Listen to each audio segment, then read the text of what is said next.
Eh bien, je voudrais tout d'abord remercier tous les intervenants, parce que c'était vraiment une journée absolument stimulante et qui a ouvert de nouveaux questionnements. Également l'auditoire, même s'il est en train de se clairsemer. Je remercie aussi le groupe à l'envie, Alimentation dans l'envie, et puis tout particulièrement Catherine Esnouf, pour avoir organisé tout ce séminaire. Alors, un petit peu en live et au fil de tout ce que j'ai entendu, j'ai ressorti trois tendances fortes.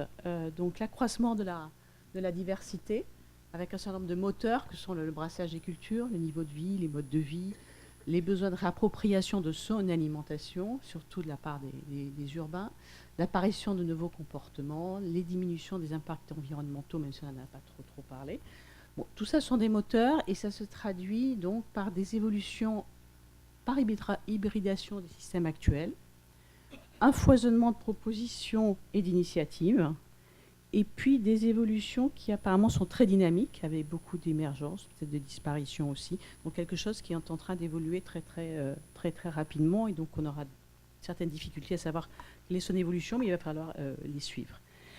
Diversité, ce n'est pas uniquement des diversités d'organisation de ces nouveaux systèmes, c'est aussi des diversités des matières premières qui ont été soulignées. Et puis c'est aussi une diversité des motivations pour concevoir et participer à ces nouveaux systèmes. Tous ces changements, évidemment, sont des moteurs très forts pour l'innovation. Donc des innovations sociales et organisationnelles avec beaucoup plus de collaboratifs et de participatifs. Des innovations technologiques avec un regain au niveau des nouvelles technologies. Et puis, on vient de le voir encore avec les dernières interventions, un impact important du digital qui va impacter aussi bien les technologies que le consommateur lui-même et que les organisations. Des changements d'échelle, troisième tendance, une reterritorialisation avec des systèmes plus locaux, mais vous l'avez bien souligné aussi, qui gardent des connexions avec le global. Le faire soi-même ou le faire ensemble avec l'importance de la transformation domestique. On en a peu parlé, mais il y a la restauration hors foyer, qui est quelque chose aussi d'extrêmement important, avec là aussi une valorisation du local que vous avez souligné. Au niveau de la transformation, donc Gilles le rappelait, donc l'objectif de faire mieux en termes d'efficacité des ressources, avec des ressources diversifiées, et donc il conduit à s'interroger sur la pertinence des échelles plus petites pour approcher production et transformation, et puis l'intégrer sur le territoire. Donc il y a un rapprochement vraiment à une échelle très locale, et puis sur le niveau de territoire, alors écologie, industrie, on parlera d'écologie industrielle ou d'éco-parcs. Et puis de tout ceci, j'ai retenu aussi 3 points. Des points sur les comportements paradoxaux, parce que de temps en temps, on parle de consommateur, et puis je ne sais plus qui l'a souligné, mais ce consommateur, c'est aussi un citoyen, et entre les deux, c'est un peu une personne, la figure de Janus. Ils ne sont pas toujours d'accord. Et puis, on a beaucoup de déclaratifs, parce que c'était aussi l'objectif de la journée, d'avoir cette description. Derrière, il faudrait aussi avoir du réel et voir un petit peu la différence déclaratif-réel. Diversité égale complexité, la plupart du temps, et ça a été un petit peu souligné, mais la difficulté de construire une vision systémique. Et ça, c'est quelque chose que je remettrai sur les points à travailler derrière et les nouvelles questions. Et puis, c'était dit et redit, des nouveaux dangers qui deviennent des risques ou pas. Il y a un certain nombre donc, de questionnements à ce propos. Donc, quelques questions à approfondir, et c'est loin d'être très exhaustif, mais voilà ce qui m'a un peu ressorti pour moi de cette journée. Donc, quels sont les impacts de tous ces nouveaux systèmes d'organisation, des impacts inverses, je dirais, sur la production?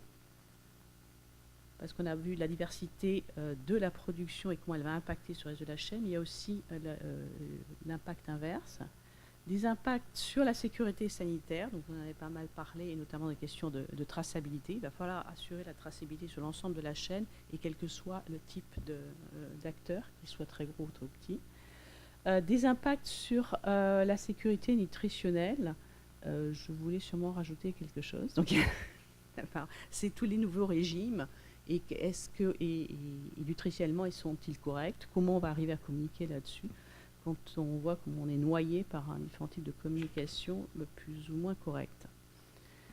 Quelle gouvernance c'est revenu quelquefois. Comment accompagner les politiques publiques? Et je pense qu'il y a besoin de scénarisation, en tout cas d'être capable de faire des scénarios pour essayer d'évaluer ce qui peut aider justement à cette aide à la décision. On a beaucoup parlé d'acceptabilité, d'appropriation et de maîtrise par les consommateurs eux-mêmes, mais plus généralement par les acteurs, et avec le développement de nouveaux savoir-faire, et non plus de la technologie en tant que telle, intégrer les réglementations actuelles ou la faire évoluer,